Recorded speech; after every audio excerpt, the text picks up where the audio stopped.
Aren't you a little short for a stormtrooper?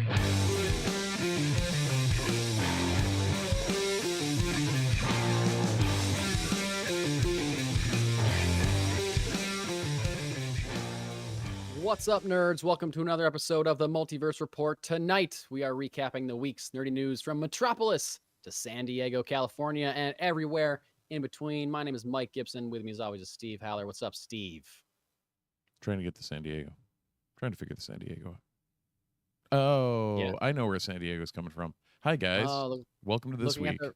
Welcome to Steve looking at the rundown for the first time. No, Live on air. I remember I have to make the little Oh, that's true. Yeah, the fancy thumbnail description things that in we the do. YouTube thing. Yeah, Yeah, true. I just forgot about that. In my brain, Comic-Con should say San Diego, but it's just like it's weirdly ubiquitous. Like you hear Comic-Con, I think San Diego Comic-Con, but I don't think San Diego. Interesting. Whereas Yeah, every other good to me. Comic-Con, like New York Comic-Con, huge, Yeah. doesn't like I have to have the New York there. If I hear Yes. Comic-Con, it's going to be You San think of- Diego. Right. And it's almost like you think of San Diego Comic-Con as separate from the city of San Diego, California. Right. San Diego Comic-Con is its own thing. It might as well not even be in San Diego, California. It could be anywhere. Right. It's just called San Diego Comic-Con, and it's huge. It just happens to be in the place that has perfect weather year round. Yes, exactly. And they go there during the summer for some reason, which boggles my mind. Well, it has done pretty well for them. I'd say so. So far. Over the years, they've And done okay. spoiler alert, we're going to be talking about a little bit of San Diego Comic-Con later in this very podcast after we talk about some DC stuff. But first, we have to say that this podcast is sponsored by Funky Town Comics in Camillus, New York. Funky Town Comics and vinyl. Check them out for all your Funky Town comics and vinyl needs. Absolutely. Also, got to say that Steve and I will be appearing in Clayton, New York at AnchorCon on August 17th and 18th. Not quite as So big if as you're- San Diego Comic-Con, but still going to No. be fun. Who knows? I've never been there. Maybe it is twice as big as San Diego Comic-Con. We've never been. No, I've been to Clayton many a times. You could not Oh, fit that anywhere. Okay. There is no convention center that big in Clayton. They got a boat museum up there. They do. Maybe they can squeeze it into the boat museum. Just redid downtown too. It's pretty nice. Well, I can't wait to see it on August 17th and 18th. On August 10th, at least me, possibly Steve, will be attending a Star Wars, Star Trek burlesque show called Trek Wars at the Palace Theater here in Syracuse, New York. Tickets are on sale right now, being put on by the Cinesisters Burlesque. Check that out and make sure you're buying tickets for the local production of Trek Wars 2 on August 10th and not the big corporate one that's coming into town the following month. We're trying to support local burlesque dancers, nerdy burlesque dancers specifically. I talked about it last week, but I went to this show last year. I'm going again this year. I'll be selling comics at this show, as I did last year. It was a tremendous night. I had such an incredible time. I've been looking forward to it again since last year. So I encourage everybody, if you're available and you're in Syracuse, New York on August 10th, check out Trek Wars 2, Palace Theater. Buy your tickets now. Tickets currently available. It's been a weirdly long time since I've been to the Palace. I can't even remember the last thing I saw there. Great little venue. I don't think I've been there since Trek Wars 1, There you go. to be honest with you. I think so. Does the Sammys do that? Or are they landmark now? The Syracuse Area Music Awards are at the Palace Theater most years, unless something, there's some kind of, I think they skipped a couple years ago. They were somewhere else because they were like doing renovations to the Palace or something. But yeah, normally the Sammys are there. Nice. Oh, Funky Town, our friends there. Be on the lookout. There is a huge collection they got in. So Yeah. I think it's going to be they're still processing, but it's an impressive one. I don't know many of the details, but I did see a picture of giant size X-Men #1. Yeah, it's already gone. It's already gone. Of course it is. I did get to hold it in my hands though. Ooh, lucky you. And then I I talked to Jesse about what the price on it was going to be, and I was like, "Nah, I'm good. I'm good." I'm putting this down right Yeah. now. I once held a copy of straight up X-Men #1 in my hands. I've ever told you that story? No, I did not. Or you did Straight not. up Straight up X-Men #1. That is utterly amazing. Yeah, I read it. I just You just sat there and read X-Men 1. Yep. Like, yeah, it was a friend of my family's had an old box of comics in his attic from when he was a kid. And in talking to me, he just happened to like mention that. He's like, oh, I got all those old like X-Men and Fantastic Four ones. And I was like, what? really? Still? This was like, I don't know, 25, 30 years ago. Yeah. And he brought him over once and I had like a price guide. And I was like, yeah, if this was in good condition, this would be worth $1 million or whatever, you know? And he just couldn't believe it. Oh, yeah. But then, unfortunately, he trusted somebody to sell them for him who swindled him. So it's very, the beginning of that story is great because I got to hold and read an X-Men #1 and like early Fantastic Four books and stuff. Right. It was awesome. The end of that story is sad and depressing and heartbreaking because that friend of mine should be a millionaire multiple times over. Oh, yeah. And he's not. If only he knew Jesse from Funky Town Comics at that time. Alas, he did not. Also, if it was 25 years ago, Jesse might have been an infant. He definitely was. He was a child. Yeah. But imagine if my friend had held on to those and then brought them to Jesse at Funky Town Comics now. He'd be rolling. Or if he just trusted he didn't trust the wrong guy. Back when. Speaking of row lands, Brian in the chat asked if it is me or Tom Selleck on screen at present due to my facial hair.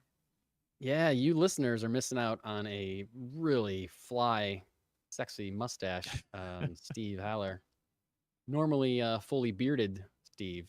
It's now just, Tom Selleck. That's a really good comparison. I think he's crushing it. Had to channel Worth checking out the YouTube, listeners, there just for the mighty Steve and his mighty stash. Something else you may have seen on YouTube this past week, or if you're me, every time you opened any one of your social media apps that you subscribe to, you may have seen set photos of Superman. That's right. A lot of them. Superman. Yes. Like a lot of them. Yeah.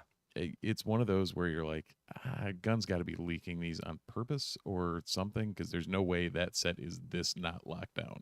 Or they just knew, like they put that official picture out last month. Yeah.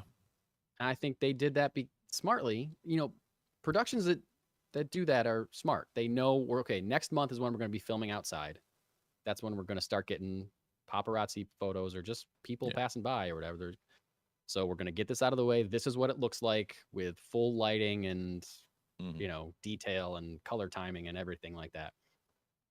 Because when you see the pics from the set that came out this past week, the suit looks different, a little bit different than it did in that official photo. Because there's no post. But it has to. Because there's no post-production, exactly. We're kind of getting ahead of the story a little bit. We'll get back to that in a moment.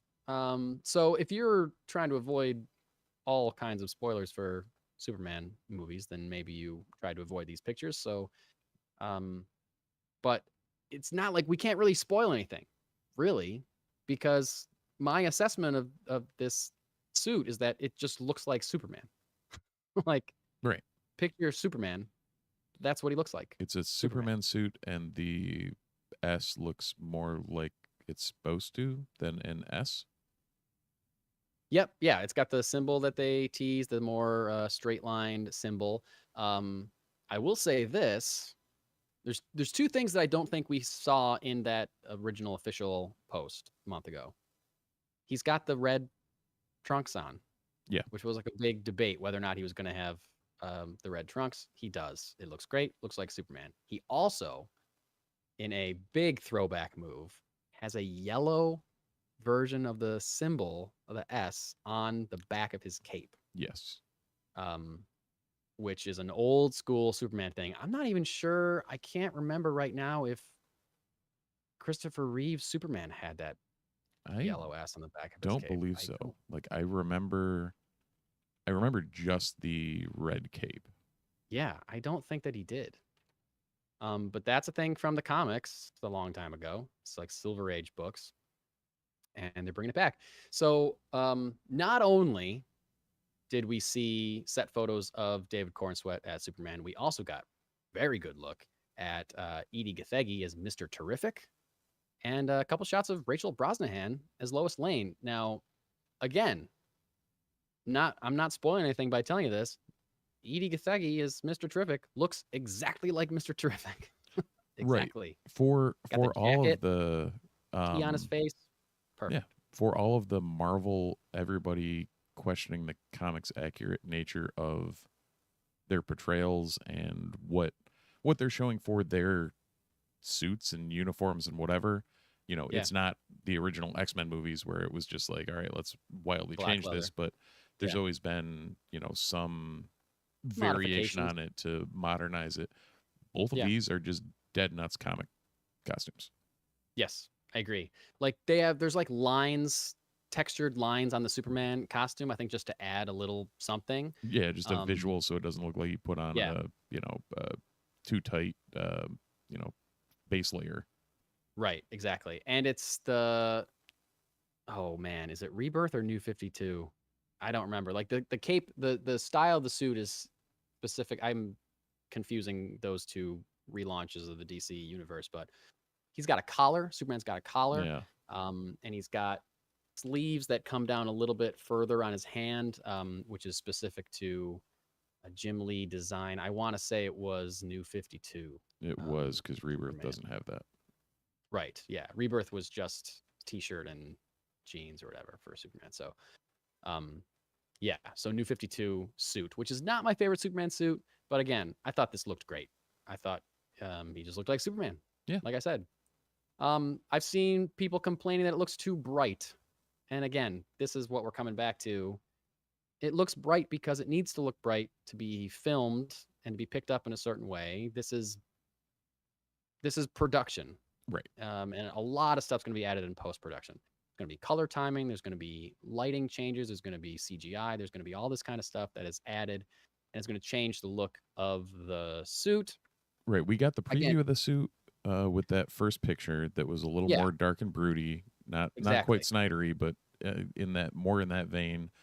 Right. These are all live action shots that are bright and crisp and fully colorful. And in somewhere direct sunlight. Right. And somewhere in between the two is where we're going to end up. For sure. My guess would be closer to what we saw in that official release last a little month, more muted. which is, again, muted, but also he was in a dark room in that picture. And again, he's in direct sunlight. So, like I think you said, a little bit of in between. And it reminded me of, I don't know if you remember this because this was pre-podcast, but when they were making the movie Shazam, and there was set photos leaked of Zachary Levi in the Shazam suit. It was the same thing. It was like the brightest red you could imagine. And even then I was like, it looks like Shazam. What are you talking about? He's got a bright red suit.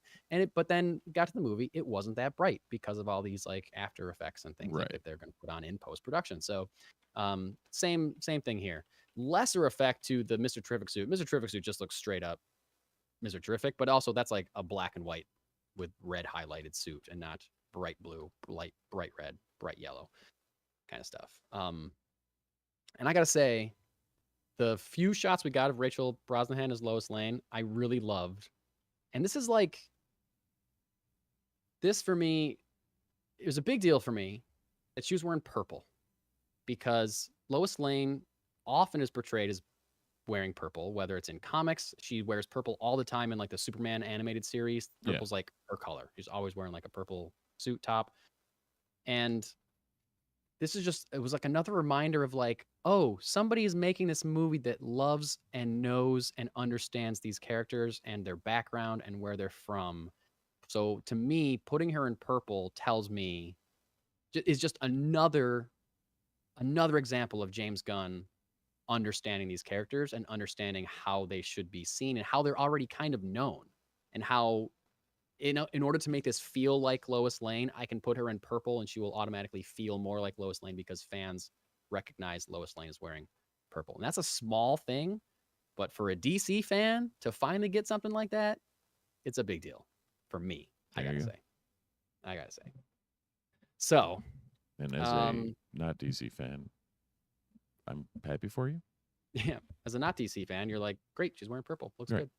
Looks Yeah. like something Lois Lane would wear. Yeah.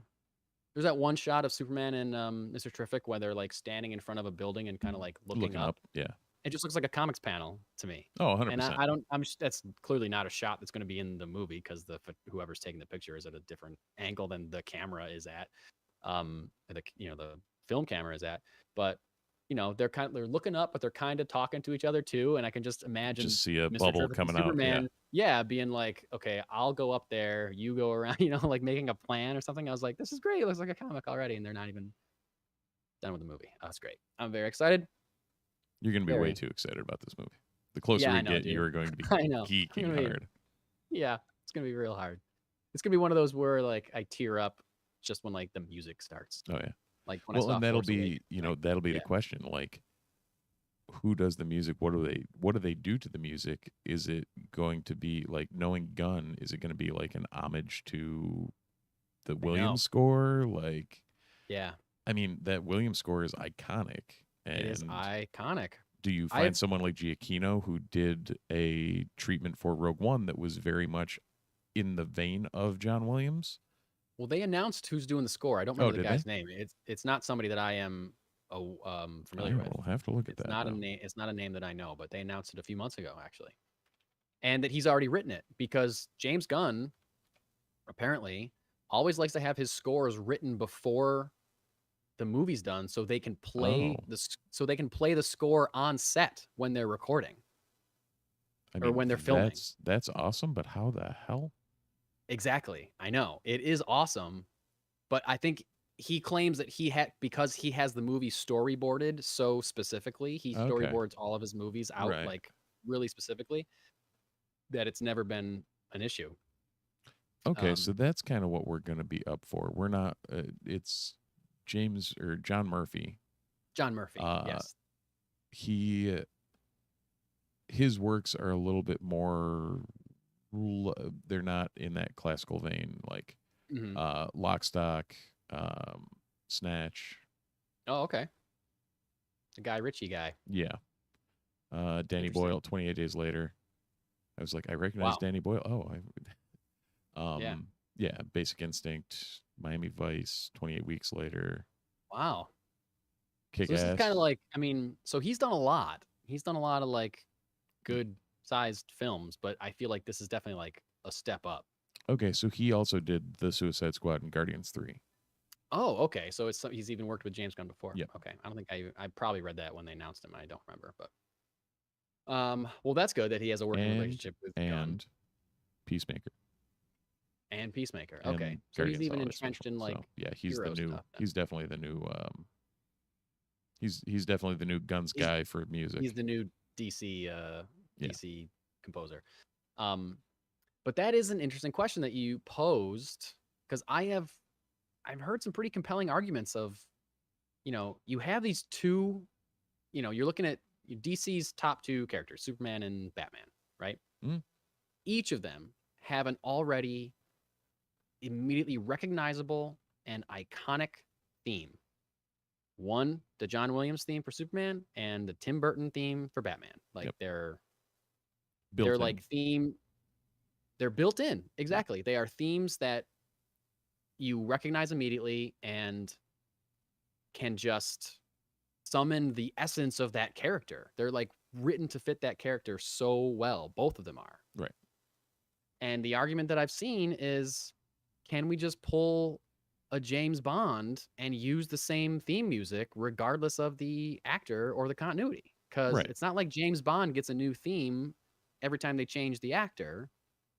Why can't Superman's theme just be Superman's theme all the time? Or Batman's theme just be Batman's theme all the time? I see the appeal of that, but I also see like you want it to kind of be your own thing. So I think will be interesting to see, because James Gunn clearly has an affinity for the character of Superman and clearly an affinity for that original Christopher Reeve film. Yes.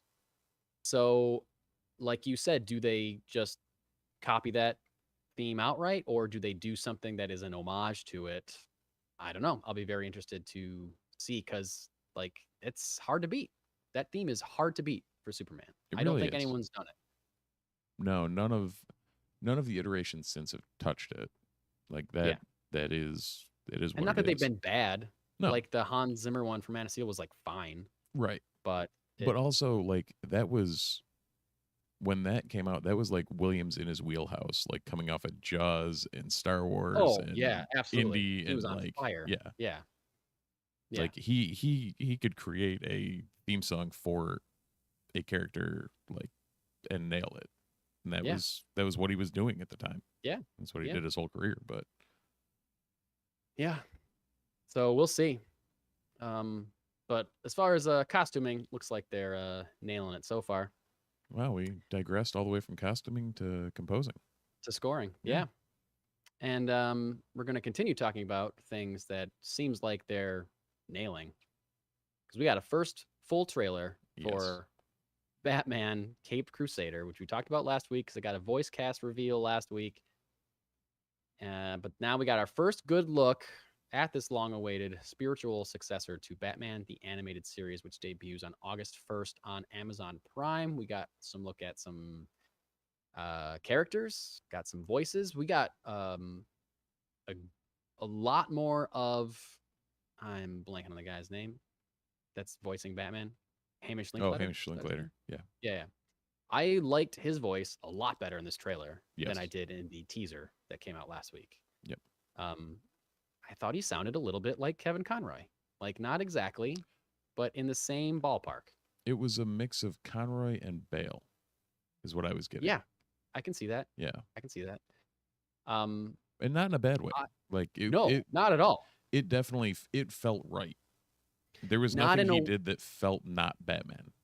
Yes, not in a way that felt like I need to sound like Kevin Conroy, but in a way that was like I need to sound like Batman, and Kevin Conroy just happens to have the definitive You're right. Batman He voice. just So happens if to you're be trying to Batman. sound like Batman, you're gonna end up sounding like Kevin Conroy doing Batman Hmm. because he perfected it. I love this trailer, Steve. I thought it was great. It made me I would excited agree. for a show I'm already excited for. You agree? You I liked would it too? agree. 100%. I thought it's a fine line to say this, but I thought the animation was different, but I thought the character designs and like the color and the lighting looked very similar to Batman the Animated Series. I think the thing they did was almost exactly what they did for X-Men 97, where they Yes. took a very distinct style of animation that was being used and brought it into the 21st century Right. and updated it not- to clearly modern not being- technology. Yeah, clearly not being hand drawn Right. like it was in the 90s, but But they're still making the the characters and the shapes and the angles and everything is very Yes. reminiscent of the original Batman. Yeah, Batman the Animated series. Batman the Animated series. Batman the Animated Series. That's funny. Yep. Yeah, like the way it was moving and just everything was very reminiscent of that. In a good way, Mhm. not in a way that's ripping it off, in a way that is like they're calling it spiritual successor. The most exciting thing for me in this trailer was the reveal of a character I did not know was going to be in this show. Steve, do you remember? It was a real quick shot of a guy wearing a face mask that had like two kind of like circles on it that looked like a hollow O, kind of. Do you know who that is? No clue. That is a villain named Onomatopoeia, is the villain's name. He was Okay. created by Kevin Smith, and Kevin Smith's run on Green Arrow, and eventually morphed his way into a few Batman books. Get this. This is a character, until now, I believe. I'm very interested to see how this character works in a medium other than comics, because this is the hook. Onomatopoeia's hook. Onomatopoeia speaks in onomatopoeias exclusively. Okay. So if if he's cocking a gun, he'll say click. If he's knocking on a door, he'll say knock. Or like before he shoots someone, he'll say bang, and then he'll pull the trigger. And that is something that really only works in comics because like if I say bang, it doesn't really sound like a gunshot. Right. So, but it works because the word bang is going to be written on the page, or a blam or whatever, like that's going to be written on the page for a sound effect when the gunshot goes off, as is a speech bubble of him saying blam. So it works. But like, how is that going to work in a non-written medium? I don't know, but I'm very excited. Onomatopoeia is a character that in the books is obsessed with killing non-powered heroes, like vigilante heroes, and he murders them and cuts their heads off and keeps them as souvenirs. So that's a thing. Yeah, so his two of his big prizes would be Green Arrow and Batman. Right. And he's awesome. I just love it. I love it. There's cool times where it'll be they'll reveal him in a cool way where a character will put something down on a table and make a click sound, and then there'll be a bubble from off panel that says click, and then you'll turn the page and they'll turn around and he'll be there or something like that. He's a strange character, but I love him. And you don't know who he is. Right. There's no man behind the mask. You don't know who it is at all. There's no backstory. Great. Well, apparently in the Superman and Lois third season, it is a woman behind the mask. He's in that? He's Onomatopoeia's in that? Yeah, a female incarnation of Onomatopoeia. Okay. Damn it. I did not know that they were in that show. Now I'm going to watch it. Well, apparently also portrayed as a metahuman. So kind of weird. Oh, so they fudged it a little bit. That's okay. Yeah, it's a little, I don't want to say a little Deadpool in Wolverine Origins, but where they just take a name that's cool and change their... Because it seems that they can manipulate all types of sounds. Oh, yeah, that's not the right character. Yeah. So, okay. Fun times. Less interested now. Sorry, Superman and Lois. Less interested. Very interested to see, again, how he is portrayed in Caped Crusader. Hopefully not that way. Yeah. And I got to say, just in case, just Kevin Smith, if you're out there, if you happen to be listening to this podcast, please write the third volume of your Batman arc that started with Cacophony. Please. Also, if Kevin Smith's listening to the podcast, just please plug the shit out of it. Yeah, or come on and be a guest and tell me too. how it ends. Because the second volume, what was the second? The Widening Gyre. He wrote a book called Batman Cacophony, which brought Onomatopoeia into the Batman world. And then he followed that up with a book called Batman the Widening Gyre. The Widening Gyre ends on a cliffhanger that made me yell out loud, slam the book, and throw it across the room. I was like, no! And that was 10 years ago. Right. And there's here we are. No word on whether or not he's going to finish it. And let's not have this be a George R.R. Martin scenario, Kevin. Come on, man. I need to know what happens. Please no. Or just tell me. Just come on the podcast. You could just tell me off air. I won't tell anybody. I just need to know. I need to know what happens. And it involves the onomatopoeia character. Anyway, it's my little plea, Kevin Smith. We'll see what happens. This is my ask of you. Yep. Stay tuned for Kevin Smith's appearance on next week's episode of the Multiverse. Wouldn't that be great? That would be. Man, we can dream, can't we? We can. Speaking of things that I used to dream about and now are coming true. Is that a good segue? Yeah. I mean, if it's true. This is something I never had a single dream about, and I'm actually quite excited about.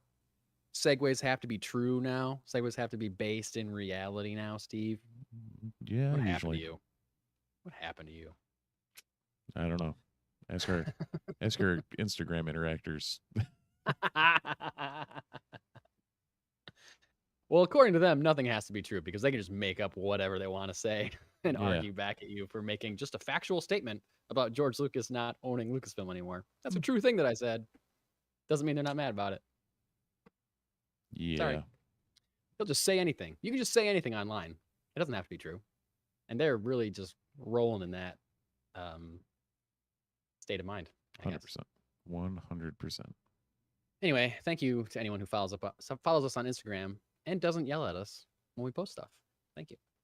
But also, thank you for the ones that do, because we're getting a lot of plays on these reels lately. Oh, They're yes, pretty good we for are. our algorithm. Anyway, I don't know.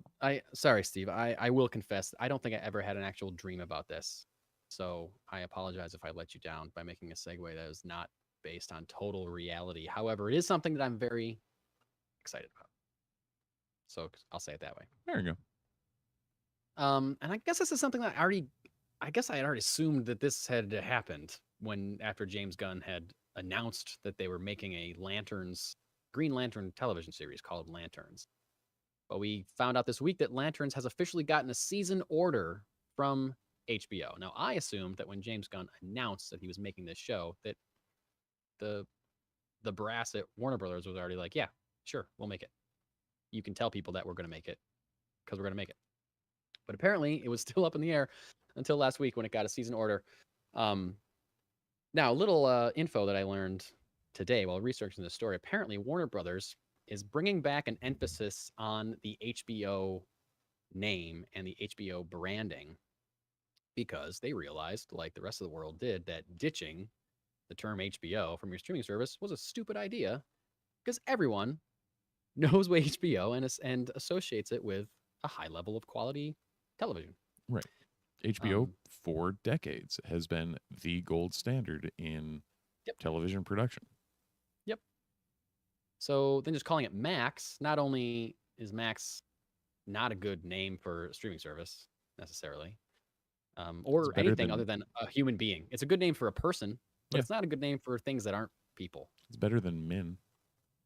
That's true. It is better than Min.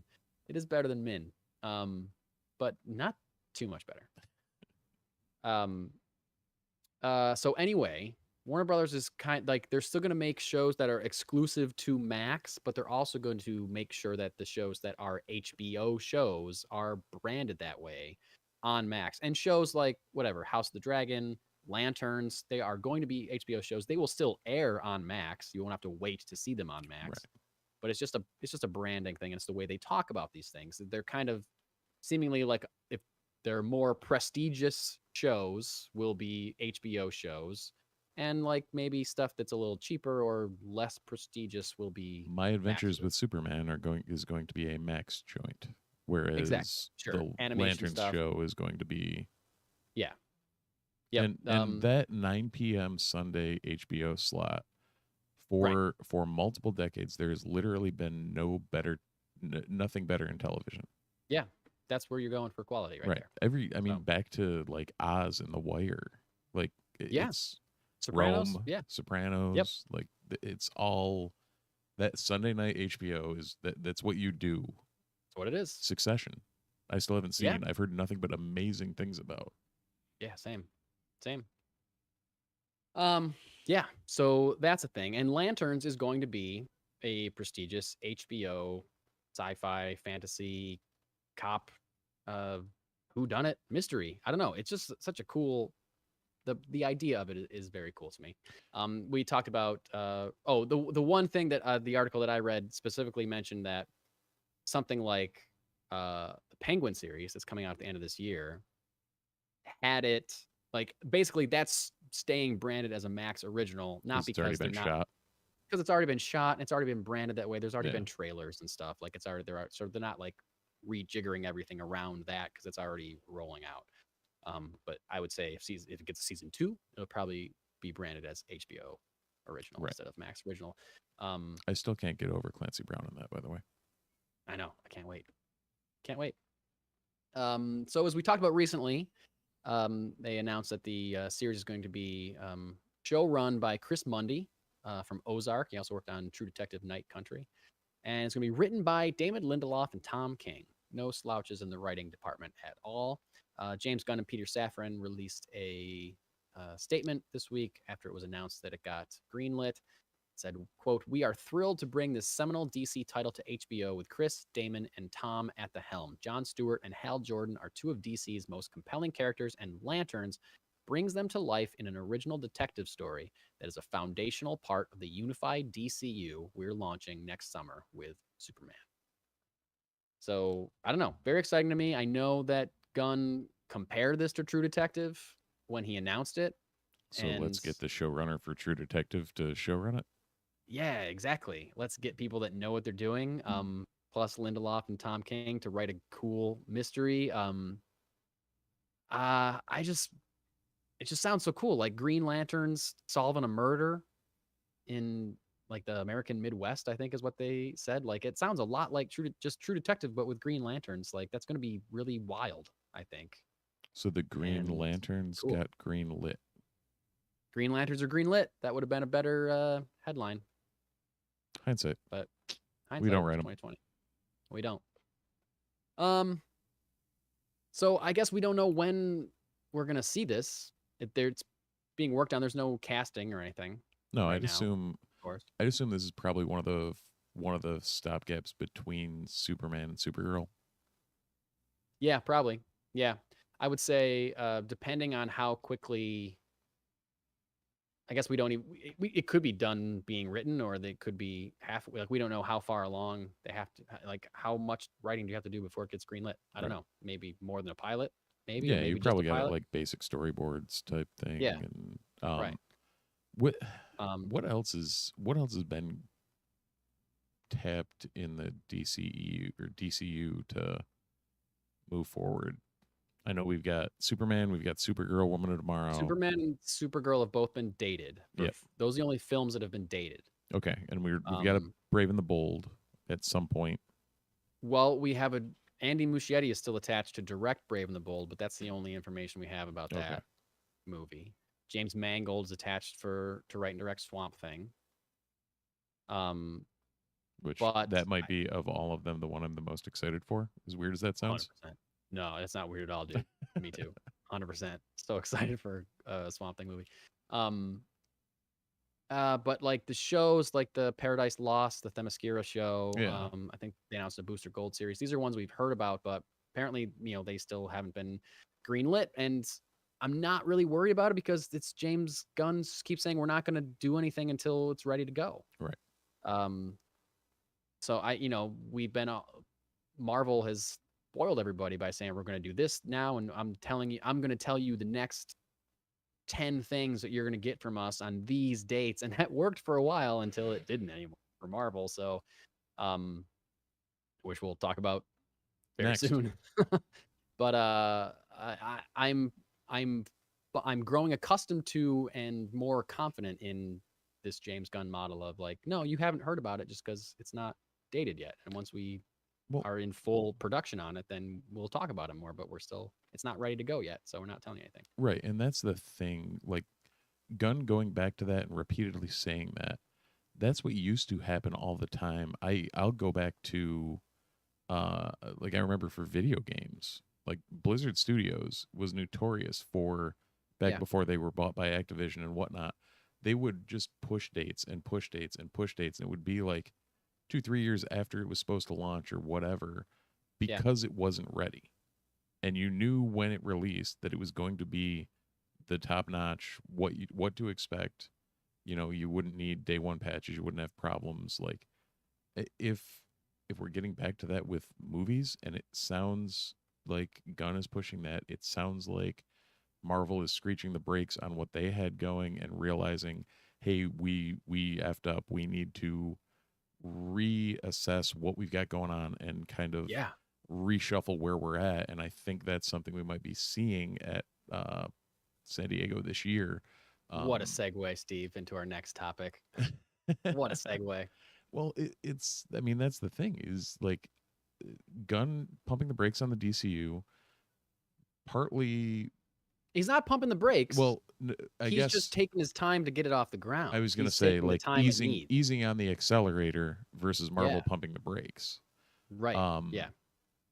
Whereas Marvel, apparently, by all reports now, our next segue here into Marvel is officially returning to San Diego Comic-Con and returning to Hall H. I think last year they had like a small presence on the floor or something like that. I don't think they did. Well, last year was strikes. Remember? Oh yeah, yep. So I don't think anybody was really right. And again, maybe Marvel Comics was probably there. Right. I just meant Marvel in general, but But they're full blown Hall H. Will be putting on a presentation, doing the whole 9, pomp Yeah. and circumstance this year. So here's what we should talk about, though. The last time they were in Hall H is when they announced Fantastic Four. It's when they announced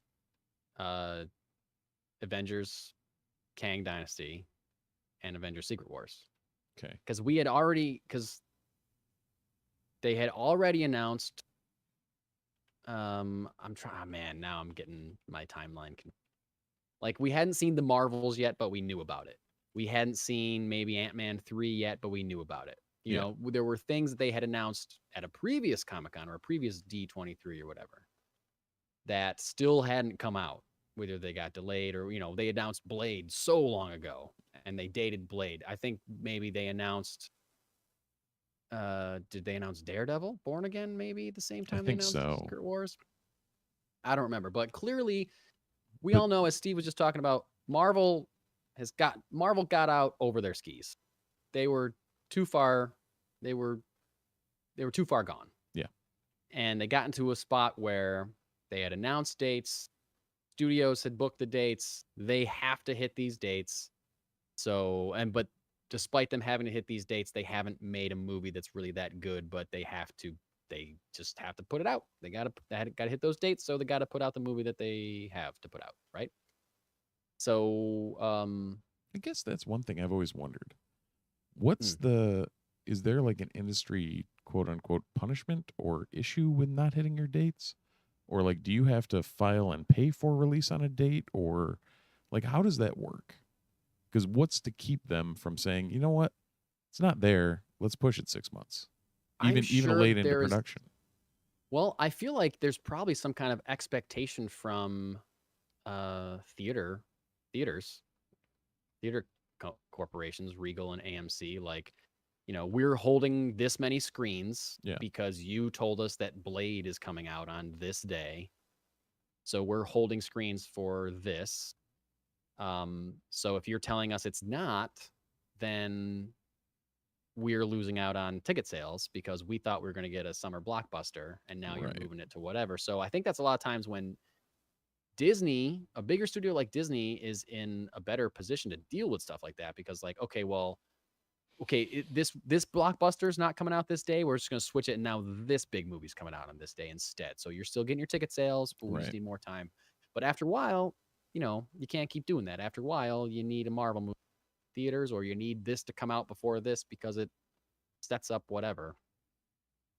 But we've talked about it a million times. Like, clearly the quality has not been there. The quantity has. The quality has not. So, what do we think Marvel's going to do at San Diego Comic-Con? Now, before we recorded, I listened to the most recent episode of the Hot Mic, where Scooper Jeff Snyder said that he heard a crazy, crazy rumor about Marvel that he can't stop thinking about, but he also can't get it confirmed. And he also said that he thinks the presentation is going to be pretty wild, but he can't elaborate. Now, that is opposite of what I thought. My instincts tell me that this San Diego Comic-Con is going to be more like, here's footage from Captain America, Brave New World. Here's footage from Thunderbolts. Here's the cast of the Fantastic Four. We haven't started filming yet. I think they start filming at the end of July, but I don't think they're clearly not going to be able to put anything together. I don't think they're going to have time unless they have like costume tests or something. Right. I think that's going to be it. I think Deadpool and Wolverine comes out the same weekend as Comes out Comic-Con. the week before it, or I think. Yeah. So I think there's a chance that Ryan Reynolds and Hugh Jackman will Deadpool promotion. And they'll probably, they'll have the cast of Fantastic Four there. Yeah. But I don't think we're going to get a ton of new announcements because there's so many things they've announced so long ago that they haven't delivered on yet. And some of that is their fault. Some of that is the strikes. But I just don't think I don't think we're going to get more projects announced. I think we may, if they can figure this out by then, we might get a director for Avengers 5. or we might get another Yeah. Blade director or an update on some kind of positive update on Blade. Because I think, I don't know, I really don't think that fans want them to announce tons more stuff at this point. I think what we need from Marvel is we need a reassurance that they're back on track and they're gonna put out stuff that's good. You Yeah. know, it's gonna be less, but it's gonna be good. And here's what we can tell you about the stuff that we told you about 5 years ago that we still haven't done yet. Like, see, it's working. See, here's the Cat's Fantastic Four. See, this is a new director for Blade, and everyone's still on board, and we're doing this. Like, and this is the guy that's gonna do Avengers 5, or whatever.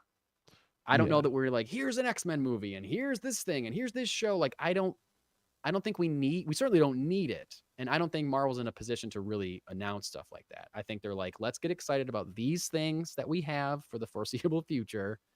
Here you go. And we'll see you next year. Yeah. Maybe an X-Men movie.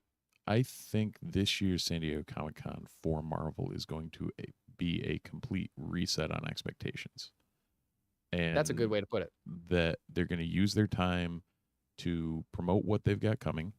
And like you said, not push crazy amounts of new stuff. Maybe we'll see 1 or 2 new announcements or whatever, but it's not going to be what we've seen in the past, where it's just show after show after show after movie after show, and just a glut of content.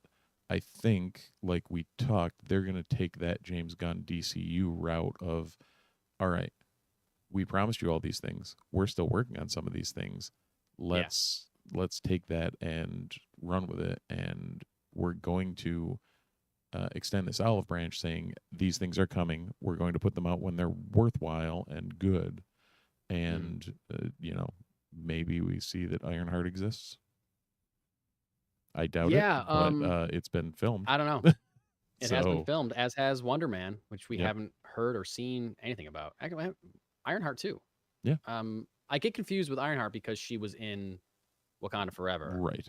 But we haven't seen any kind of promo image or behind the scenes, anything, costume reveals, nothing. No, for we Wonder didn't see Man or anything Ironheart. from nothing. Like anything that Dominique Thorne did that wasn't related to Wakanda Forever. We haven't seen anything on. Same thing with Yaya for Wonder Man. Like there's no stills, there's no shots, there's no nothing. Yeah. And that's kind of weird. I mean, maybe I just haven't seen it, but like those Superman set photos all over my feed. Not one photo of Yahya Abdul Mateen in Wonder Man outfit, or Dominique as Ironheart. So like, what are we doing? Are they completely green screen shows? Were they shot completely on a soundstage inside, no outside shots whatsoever? That's possible, I guess. But Wonder Man seems very unlikely, but seems very unlikely. Yeah.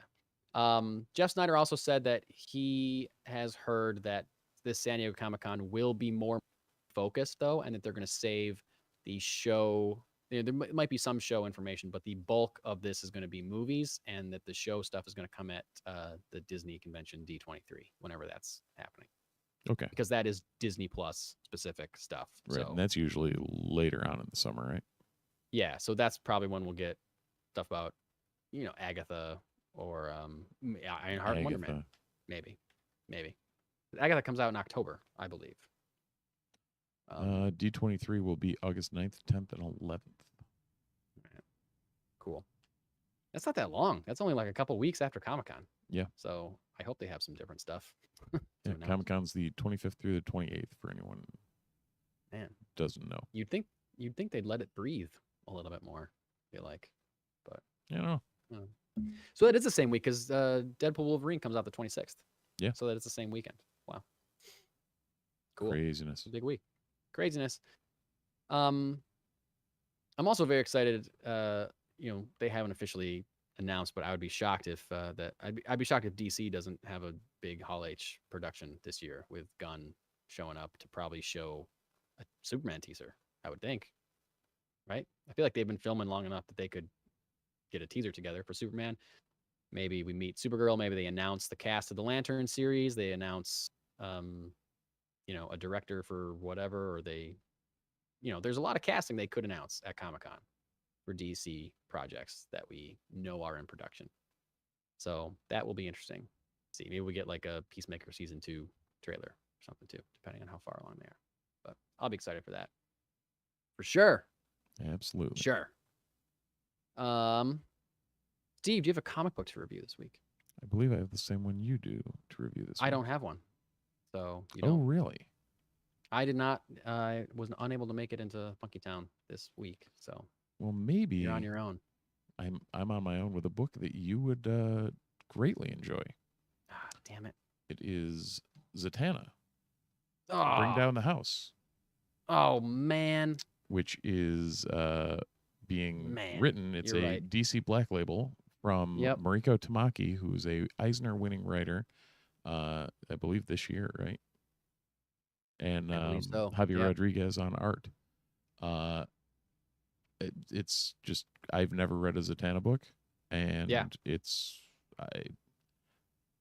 great. She's awesome. Like I love her. It's utterly amazing. Really? Wow. Utterly amazing. Yeah, it's like a great. It's a great issue 1.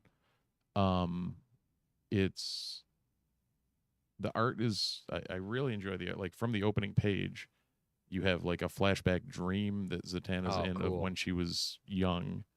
Yeah. All the way through to, some darker, imagery as well. Sure. Some of the panel sets are just great. You get like full page spreads of her in Vegas and whatnot, and That is cool. it's I'm probably gonna buy that book. Yeah, there's like, the whole thing is showing, I guess, setting. It's very much a setup book, but Sure. the direction, like once it turns dark and turns into the supernatural, it turns hard and good. Oh wow. Turns hard and well. We end up seeing stuff like this. Ooh, heyo. So, ultimately, Awesome. well worth a pickup. I did not know what I was getting into, and was pleasantly surprised by it. Dare I say, may jump onto my pull. Wow. Yeah. Wow. That's really impressive. So, it just. Am I frozen? Oh, you. No, are. you're back. Okay. No, you weren't. Okay, I'm back. Everything's fine. I don't know. I really I don't know if it was just the art that spoke to me, but it was great. Like everything I saw felt like it fit what I knew about the character, and it seemed like it was going somewhere. Oh, that's awesome. I can't wait to read it. Instead of getting it as a complimentary for review, I will pay my own money for it. based on your review. Fair enough. Which is what these reviews are all about. Trying to get people to pick up a good comic book. Steve, you did it. You did it, buddy. There you go. This week, and that's fitting because last week neither of us had a comic book review, and I read my Ninja Turtles thing, and this week I didn't have one, and you did a thing. So, there you go. Balances, bringing balance to the force, left and right over here on the Multiverse Report. This week in your local comic book store, you may find the following books: Absolute Power #1, Amazing Spider-Man Annual #1, Batman #150. Birds of Prey #11, Conan the Barbarian #12, Deadpool #4, Doctor Strange 17, Doctor Who the 15th Doctor #1, Free Agents #1, Gunslinger Spawn #33, Justice Society of America #10, Kneel Before Zod #7, The Last Mermaid #5, Local Man #11, Miles Morales Spider-Man #22, My Adventures with Superman #2, Poison Ivy #24, Radiant Black 29, Scarlet #2, Shazam #13, Space Ghost #3, Star Wars Inquisitors #1, The Boy Wonder #3, The Life of Wolverine #1, Thundercats Chitara #1, Venom 35, Werewolf by Night Blood Hunt #1, Wolverine Deep Cut #1, and X-Men Blood Hunt Psylocke 1. Lots of #1s this week. Yeah, it seems either new series or mini series. Lots of good places to jump on board if you're looking to get into comics. This is my week. I'm pulling 3 books currently, and so far they all come out the same week, which is great. There you go. One-stop shopping. Once a month, I get 3 books. I read them. It's great. Pulling Birds of Prey, Poison Ivy, and The Boy Wonder. All 3 have been and continue to be great. Interested in Batman 150. Not gonna necessarily put it back on my pull just yet, but some of the storylines that I hadn't loved of the Chip Zdarsky run have wrapped up, and I know from what I know about the last issue that I think 150 is going to be another jumping on point for Batman readers and like a new storyline. So Now, is Zdarsky still on it? I believe so. Because we know, I mean, it's one of those things where we know Zdarsky can create gold. Yeah. But it's just his take on Batman seemed to rub people the wrong way a little. I don't even know if it's his take on or just the story Batman specifically. I think it's just the story told. the story he chose to tell is just not one that is appealing to me as a Batman fan. The beginning of it I thought was great, like his first mini arc, Batman fighting like a artificial intelligence that he designed himself. Right. I thought was cool. But then it veered off into stuff like multiverse stuff and just stuff that I don't care about. I do keep forgetting that Bruce Wayne got his hand cut off in one of those runs that I didn't really care about. But he's Oh wait, wrong hand. Right. he's down a hand, which is a cool thing for Batman to have to deal with. So anyway, I'm looking at Batman 150. Let's see. We'll see if we get together this week. You and me, Batman. We'll see. What about you, bud? What are you pulling from this list? Or any other list? As weird as it sounds from this list, I don't know if anything is on there. Scarlet 2. Okay. Because I'm still pulling the Energon stuff.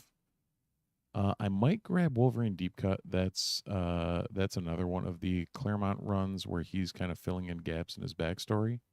Oh, cool. That's right. I forgot he was doing like that. that's going back to the Outback stuff.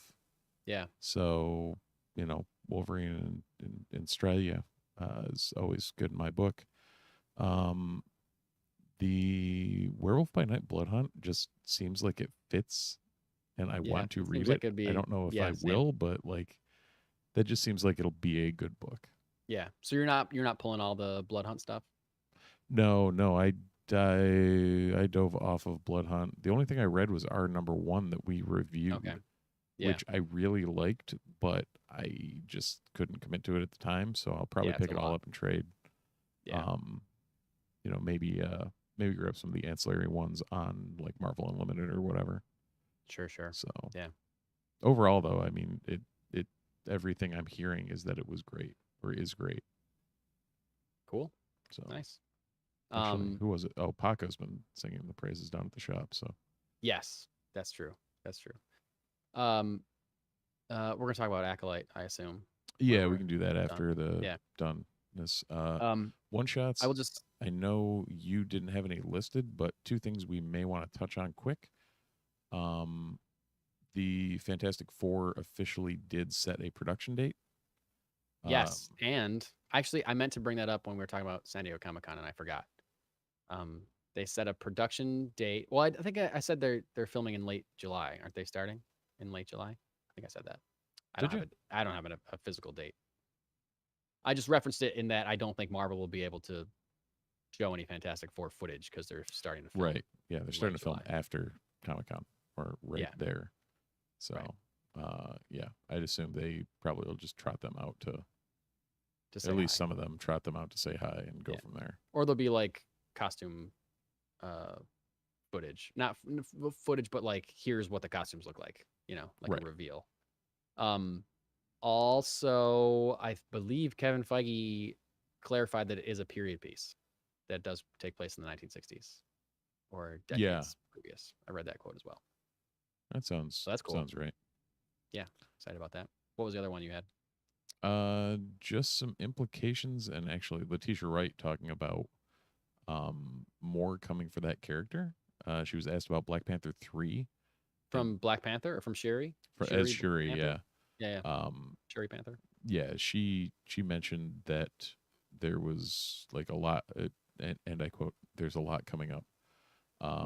But it was when asked specifically about Black Panther 3, and that the implication seemed to be that there were other MCU things going on involving Shuri.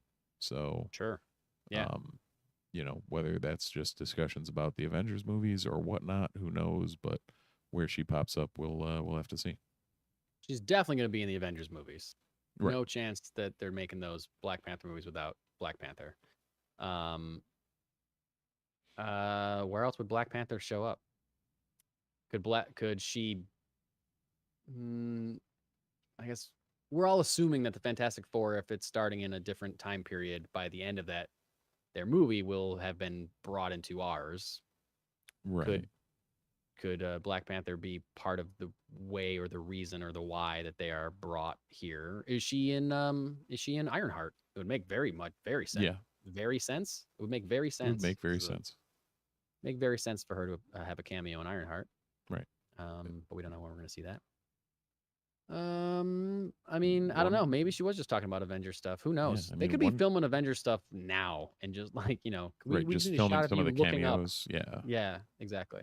Like if they're gonna have 60 plus people, they're gonna have to. Exactly. Yeah, it's gonna be a lot of green screening because I don't Yeah. think 60 plus people are all gonna be getting in the same room. So, just like scheduling wise, it seems impossible. But, Yeah. I will mean, say that's not Thunderbolts doesn't make sense either. What's that? I said Thunderbolts or Blade don't particularly make sense either. So. Oh, for her to show up? Yeah, Yeah. I know. Well, we don't really know what Thunderbolts is about, so I guess anyone That's can true. show up. And that's another thing. We'll definitely, like when I said stuff we'll see at San Diego from them, it's Thunderbolts for sure. They'll push Brave New World and they'll push Thunderbolts big time. Yeah, we'll probably see actual footage of Brave New World and Thunderbolts for sure. Yeah. Yeah. Yep. I think they're close to being done filming Thunderbolts. So, I also heard that Brave New World cost over $350 million to make because of all the reshoots. That seems dumb. It sure does. Sure does, Steve. Sure does. Wild. Speaking of movies real quick before we jump to talk about The Acolyte, just because I here and there have been updating you on where I am in my X-Men movie rewatch to be done prior to Deadpool Wolverine. I have watched The Wolverine. And that movie is pretty great. I would say it's 2/3 excellent, and the third act kind of goes off the rails a little bit. Right. But yeah, it's the first two are really good, and it sets up Logan way more than I thought, than I remembered, really. Right. I think when I rewatched it a couple months ago, I think I said something like that, and you're like, I'll have to see when I go through it. But yeah, they just talk about he's gonna die someday, and it's gonna be like this, and and just other stuff. Even the way he's portrayed in the first 2 acts of that movie, and how he's haunted, and it just really it was really great. And then the third act came, and I was like, oh, this is kind of it doesn't make sense anymore. That Viper character, she's in a different movie. She's wild. Just doesn't really fit what they're doing in the first 2 acts at all. But I guess you gotta give him some kind of big fight at the end. But I don't know. I feel like it could have been better. But I liked it quite a bit. There were moved up a little in my rankings. A lot of things that, in general, those Wolverine solo movies could have done differently. But oh yeah, here we are. I was thinking while I was watching it, it's hard. You can't really say that the Wolverine movies are their own trilogy because they don't really work unless you've seen the X-Men movies also. Like none of those Wolverine movies really completely, maybe Logan, but you get so much more out of Logan having seen those other movies. Right, if you're just a movie person. If you're just a movie person. If you know the character in general, yeah, sure. But yeah. Right. 100%. But to say I'll watch the Wolverine trilogy. You can't really say that because Jean is in the Wolverine in memory flashbacks. That whole arc doesn't work at all unless you've seen their interactions in those other 3 movies. But if you did take it as a trilogy, I think it's the only trilogy that starts really bad and ends really it goes up. Yes. You know what I mean? It might be the only trilogy that gets better. It gets better as it goes instead of worse or up and down or in some way, you know? That's amazing. I just Yes. yeah. Yes, And it is. despite again what I said originally, I don't really think you can really call it its own standalone trilogy, but still very interesting. You want to wrap up and then we can talk Acolyte for Yeah, we a can few do that. minutes? Yeah. Sounds like a plan. I'd say if you are not one to watch The Acolyte and don't care or don't want to hear what we have to say about that, or I guess Haven't seen if it you yet haven't and seen don't it, want it spoiled. um, then leave in a minute Yeah, time to go. Time after to go. you leave us a review on your podcatcher of choice, Apple Podcasts preferred. Like, subscribe on YouTube, check us out on the socials, the Multiverse Report on all of them. Leave us an email, themultiversereport@gmail.com, or feel free to check out the website at multiversereport.com. Also, since we failed to mention it and we're bad podcast hosts because of it, please feel free to check out our Patreon, patreon.com/themultiversereport. That's right. It's even written at the top of the rundown. Is it? And I forget to, well, yeah. Oh, yeah. Yeah. It's right there. It's right there. Right there. And yet, I gloss right over it. But we do have one of those, so yeah, check it out. And I guess that's it. So goodbye to all you non-Acolyte watching folk. And hello, still, to those that want to talk about and a completely action-packed episode of television. It like, distinctly was. It barely took any time to breathe at all in a way that I just thought was awesome. Well, neither did any of the Jedi by the end of it. Ooh, too soon, Steve. Too soon. I did not realize that Sol and Osha were walking around with a bunch of red shirts. Yeah, especially the two named red shirts that are played by actors that we've seen in other things, and therefore we expect them to survive. Yeah. Wow. Especially the one that is a child. Right. And I mean, it's one thing killing off Carrie-Anne Moss to jumpstart the series. Okay, cool. Yep. That's a thing. Like, I get that as a means and methods. But to show that to show that Daphne Keane, who was highlighted as one of the main pieces of this cast, is killed off 5 episodes in is awesome. Charlie Barnett. As dumb as that sounds, it's awesome. Like, the fact that death matters is great. Yes, Steve. Yes. I feel like it's been a while. As much as I like a lot of the Disney Star Wars stuff, but a good number of their projects has felt like death doesn't matter. Right. Literally, in one specific instance that I can think of, death had no weight whatsoever, retroactively. I'm talking about the one that you also the one that I hate. I thought you were talking about the one that I love, not the one that I hate. What's the one that you hate? I mean, that you love. And now let's just start saying things. I was referencing the Rise of Skywalker, bringing the Emperor back. Right. My brain went to Maul, where he fell down a shaft, cut in half, and somehow survived. That was the somehow Disney that made sense. But Disney didn't bring him back. Yeah, it's that true. was pre-Disney acquisition. So, wasn't that like midway through the Clone Wars that they acquired? It was like, yeah, but the Disney didn't do Clone Wars until season 7 was the only fully Disney after Disney owned it. Was it? Oh wait, no, I'm sorry, I'm getting confused with Disney owning Fox versus Disney owning Lucasfilm.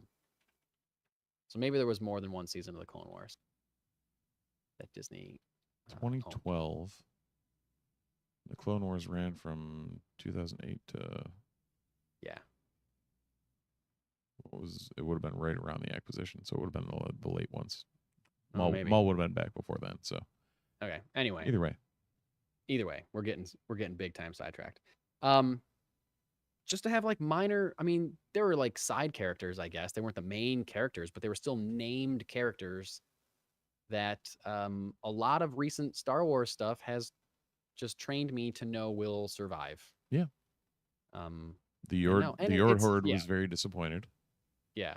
But I'm also like, I'm just realizing as I'm saying that it is stupid of me to blame Disney for making Star Wars in which everyone survives when hardly anybody dies in the original trilogy. Like none of the Right. main characters die none of the main heroes die in the original trilogy either. So what am I talking about?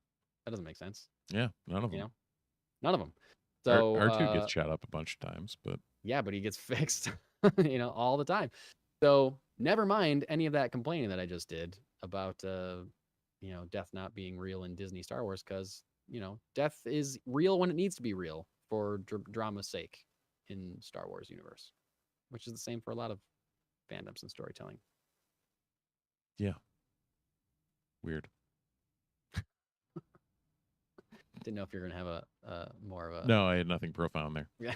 Um, Okay. Anyway, let's get back to this episode of The Okay. Acolyte, which ruled. you know what Ruled my hard. you know what one of my favorite parts of the episode was? What? Goddamn Cortosasaur. Do you know what Cortosasaur Steve? is? I do now. I did not know when that was happening. I was like, how is he doing that? Yep. How is he doing that? Oh I shit! love it. It's How something is he from doing Star Wars, and it's Yeah. been a part of the EU for decades. So cool. Um, It is a cool idea. I Yeah. don't know. Clearly, if it was from the EU, clearly not Leslie Headland's idea, but man, is that a cool idea. Yeah. And the cool part of it is it doesn't break the lightsaber. It just disrupts it enough to turn it off for 10 seconds or whatever it is. Like it comes back. If it just broke it, it would be less interesting, because the fact that he only has a gap of time in which to capitalize on the lightsaber not working makes it more tense, I guess. Like it's going to come back on, but the Jedi's got to figure it out for those 10 seconds, and the bad guys got to figure it out for the 10 seconds. It's just, I don't know. It's just really cool. It's Yeah. so cool. I loved and it. the I fact loved that they used it was just like it was one of those. I pulled the Leo gif of like, I know, Yeah, I know that.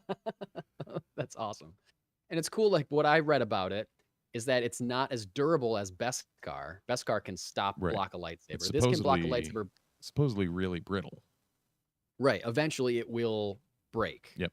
So that helmet or those gauntlets or whatever he's using to do that, they will break eventually. And we saw like the helmet got singed and was cracked a little bit. So Right. clearly like that's happening. But man, I thought that was super cool. Also, shocked that I've never seen this in a Star Wars movie before. Running somebody through with a lightsaber and using the Force to pull a second person through to that lightsaber. Also, What it I've happened heard, in what like I've the heard first referred to as 2 the minutes. Jedi kebab. The Jedi kebab. Yes, it happened it was like in the first 2 minutes. Oh yeah, I was like, that's one of the coolest moves I've ever seen in a lightsaber fight, that- and we're just starting this episode. yeah. It went from 0 to 100 right off the bat. Right off the bat. Wow. It was so great. And speaking of Daphne Keene, that fight scene that she got with Yeah. the stranger there. Wow. Holy damn. And we're talking about Jackie and Yord get killed, but they both get great deaths. Oh yeah, they go out with a blaze.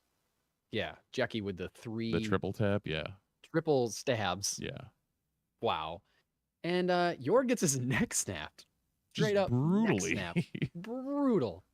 And remind you, I'm watching the show with my son, hmm who thought this episode was a little intense, and we had to pause it after Yord got his neck snapped, because that was pretty dark. Probably the most gruesome death he's ever seen in Right. anything he's watched.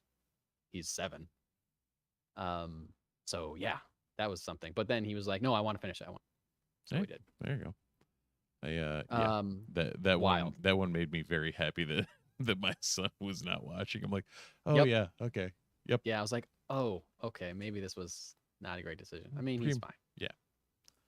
Again, there's he's seen Temple of Doom. He's seen a Right. man get a heart pulled out of his chest and then burned alive while his heart still beats. So I don't think that's the most brutal one that he's seen. Then, Yeah. you had said that Yord might be the.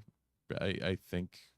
yeah, I think Temple but might there's have like maybe, but there's also like a level of realism to watching somebody get their neck snapped true. that is more intense and scary, because he wasn't killed with a lightsaber.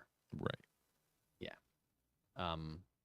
Whereas, in the back of my son's 7-year-old mind, I'm sure he knows that it's impossible to rip somebody's heart out and then have them still be alive after.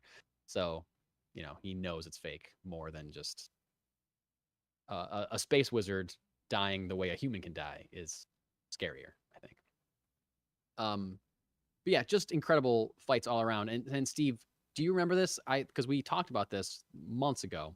Because we would report on any crumb of information about the Acolyte. Mhm. But Leslie Headland gave an interview where she said something about how she was trying to match and or top Duel of the Fates as a lightsaber fight in lightsaber choreography. And she said something like, I mean, she's like, I know that's like tough talk. That's like the big thing that I'm saying, but like we really want to shoot for the stars and give you the best fighting that we can. Right. And I remembered halfway through that episode, I was like, oh yeah, she called her shot. She said what she told us. We're gonna do it. She told us this was coming. And then I they had did forgotten it. about it, but damn, honestly, one of the best lightsaber fights in all of Star Wars, I think. Like it's in the conversation. I think it's in the conversation. If you're talking just pure fight, pure choreography, not with any of the weight attached to it or whatever, because at this point we don't know what weight was attached to it Exactly. or how this Yep, is going to sure. end. Sure. That was some of the most beautiful choreography I've seen in a movie or show, Yeah. period, let alone Yeah. as a lightsaber fight. Like, Right. that was just, it was every, and if you can look up, because Manny Jacinto did the stunts. He did like Yeah. 99% of all of his fight choreography was him. I know, I saw that. And like if Amazing. you can look up if you haven't yet, look up the YouTube video for what he was doing. That training was just utterly intense, and like that recitation, and I can't comprehend going through that or learning how to do that. Yeah. Or, Yeah. Yeah. And that's the other reason that I think it deserves such high praise is that it's all real people doing it. Right. It's not CG Ewan McGregor and Hayden Christensen or whatever. It's real, actual people in their costumes fighting and jumping over rocks and stuff or whatever. Like it's actual human choreography, which makes it more intense. And you just feel it. You just feel it more than you can feel when it's like clearly CGI, Right. Well, or CGI background or green screen or something like that. Like, no, this is really happening on a set. right. Well, Ewan and Hayden, like hats off to them, because holy shit, that was amazing. Yeah. But yeah, the setting and everything around them, they weren't sitting in the middle of a lava pit. Yeah. There are also times in that fight where they are CG people. They're not actually. Oh yeah. Yeah. Oh. I'm pretty sure. I learned something today. Yeah. I could be wrong. I'm fairly positive I'm right about that, but whatever. So plot wise, so the stranger is revealed to be the character that we met, May's friend, Chimere. Chimere. I don't know. Which a lot of people I think saw coming. Right. Which I Leslie read, Headland even said that she did. she didn't Yep. want it to be a surprise. She just wanted it to be a good payoff when it was revealed. Right. And I think that's a smart thing for her to shoot for. Yep. So I think if you're like disguising, if you're trying to bend over backwards to like disguise a mystery or disguise an identity or something, you can lose a little. Eventually you'll have characters doing things they wouldn't normally do, which leads to, bad writing. But I thought this was great because he played it so differently than we saw. Like he wasn't like super goofy when he was Chimere in the shop or whatever, but he was a little right. He goofier. wasn't full Jason Mendoza from Exactly. Good Place, but he was a little aloof and certainly lighter. Aloof is a good word for it. Yeah. But he's playing this stranger just like so menacing and so like like just heartless. Like after Jackie dies, Saul's crying. He says, "What was its name?" It's like dehumanizing. I mean, I guess she's a alien, but not human, but yeah. But you know what I mean? Like degrading. Right. Like you're an object. You're not a living being with feelings and a heart and thoughts and things. She was a child. You brought her here. Like his delivery. It's like, you're right. Yep, that's true. Yeah, everything he says can't be right. refuted either. It's like, Yeah, exactly. oh, Yes. Yeah. So like the way he's talking and the delivery was just so intense. It was scary. It was great. yeah, He was this is a really great bad guy. it was Really great. exactly what it was supposed to be. Yeah. Now, Steve, I got to ask your opinion on this because there some things I've read online. Now, we have read multiple times that this character is a Sith, and this show talks about. Have we though? I think that we have, or maybe it was I don't assumptions in believe the from press. That's what I'm any. saying. Yeah, I don't believe from any official source there's anything saying he's a Sith. And the first thing that came to me when I was watching this and the words that were used was that something's up here. Because if you remember when you were watching it, he said, Jedi like you, or something along those lines. Like, Jedi like you may call me Sith. Call me Sith. Yes. And it's like, outside of the Monty Python, there are some who will call me Tim. The other thing that popped into my head was the way he phrased that is the Jedi are going to assume that he's Sith. Right.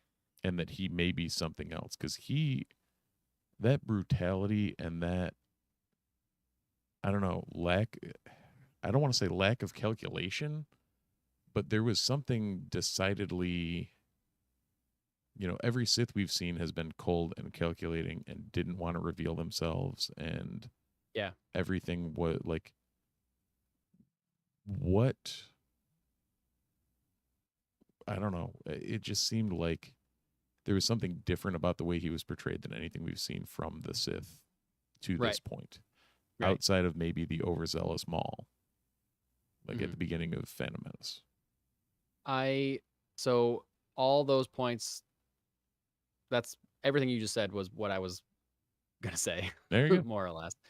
But I saw some people online that are thinking that this is somehow the origin of the Knights of Ren, or the character of Ren that goes on to create the Knights of Ren, which Kylo Ren eventually takes over in the sequels because of the way his helmet looks, because of the line where he's saying, I'm not a Sith, or he didn't say that, but you might call me a Sith, or whatever the line was. Right. And that there was a music cue at one point that was very similar to the Kylo Ren theme. The dun dun dun dun dun. So a lot of people are putting these pieces together and seeing this guy as Ren, or a bearer of that name, or that whatever. What do you think? Do you think that's possible, or is this just like? So I did notice the music cue. I wouldn't be surprised if that was something. They also used Ki-Adi-Mundi in the last episode for a reason. Yeah, right. They wouldn't have just arbitrarily put specifically the guy who in the sequels or in the prequels says that we haven't seen the Sith in a millennia. Yeah. Like, they wouldn't have done that if there isn't going to be something down the line that either discredits him as a Sith or shows a giant cover up from the Jedi. Like, those are kind of the two options. Or the information never makes it back to the Jedi Temple, and he never knows about it. Right. Which is still possible. Yeah. Does Saul end because up dying the person on the way that's back? on the ship with Saul is not who he thinks is on the ship with Saul. Right. Which is the end reveal of this episode, is that May cuts her hair with a lightsaber. Yep. Awesome. And then switches clothes with Osha. So May disguises herself as Osha and goes with Master Saul, and Osha is passed out and being collected by the stranger. So, but cool. Yes, what you're saying is possible. You would have to assume that I can't imagine Saul and the stranger having spent as much time with their respective Padawans or acolytes as they have, not knowing what was going on and just going with it for a reason. Well, I think I think the stranger knows that it's Osha. I don't think Saul does too. He might, But I think if he doesn't, I think you could excuse that by he's clearly in a very emotional True. place right now and not necessarily in control of his ability to read the Force, because he just lost a ton of people that he cares Right. about and that he brought there to get slaughtered. So Well, I can't remember the he's quote. he's not in a good place. Right, but I can't remember the quote when May was confronting Saul. There was something about the way he responded that just seemed like, I don't know, different than when he was addressing Osha. I don't know if it was. I don't know. It just felt weird or different. Yeah, I don't know. Might be nothing, but you know, We'll have to see. I mean, he could. that's why they finished the other 3 episodes of the show and didn't just leave it at this. Yes, exactly. Unlike the yeah, internet. he could. Do people that complain about serialized television, they must have just never seen a serialized show ever before, right? I would think so. Like that's the only thing I can think of, because like most of that vein of complaint that we've gotten has been like, oh my god, they haven't solved this, or this. It's like, well, it's a mystery. Yeah, it's not over. That's what we're waiting for, guys. That's why we're watching the show. Over. Yeah, I don't understand. Just jumping like, it can't tell you everything in the first episode. If they don't, then there won't be 7 more episodes of stuff to do. I don't understand people. What are they? Especially the internet. Yeah, I don't get it. Anyway, the show rules, and that episode was awesome. Yeah, like for the first 4 episodes, I get 100% like some of the concerns, some of the qualms, like things people brought up, like legitimate gripes. However, I'm really enjoying the hell out of it, and episode 5 cemented it as like, okay, I'm in it for the entire haul. Yeah. As if I wasn't going to be anyways. Yeah, like we were going to stop watching. Right. No way. No way. Just about the Sith versus like Knights of Ren thing. Yeah. I feel like nothing is so heavily foreshadowed that it couldn't be either thing. Like, even though he said, you might call me a Sith, it could just end up that he's a Sith. And what, they'll figure it out, they'll tell us why Keanu Money doesn't know that or whatever. But also, like, I think you sent me, you sent me something, a quote from some, like a Facebook post or something about saying like, the Jedi are this, the Jedi don't think the Sith are around because the Sith hide themselves. Like, there's a line in Phantom Menace where Darth Maul says, we will finally reveal ourselves to the Jedi. Like, yeah, they've been around a long time. The Sith have never gone away. Yeah, from Darth Bane to now. Yeah, they just haven't revealed themselves. And the Sith clearly have a knack for staying hidden from the Jedi. So it's kind of what they do.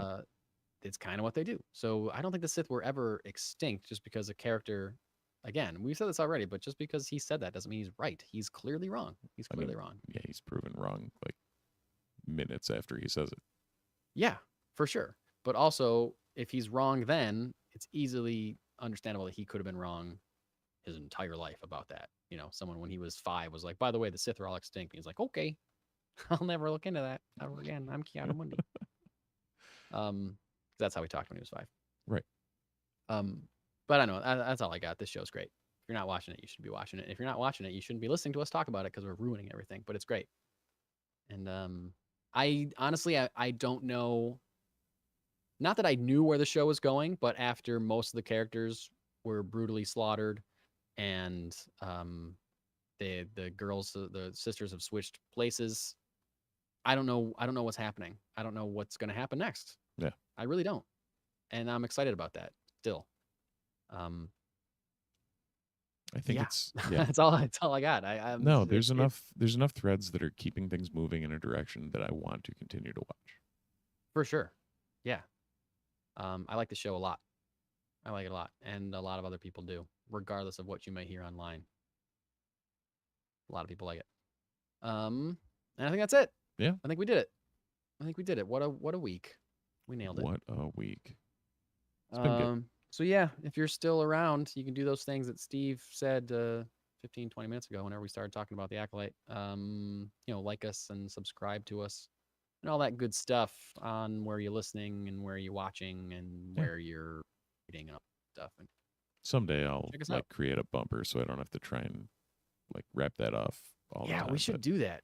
We should do that. Why don't we do that? I don't know. I've been thinking about it for about 2.5 years of the 3 we've been doing this. Just never comes to Yep. fruition. Yep. Same, Steve. Maybe someday. Maybe. We'll see.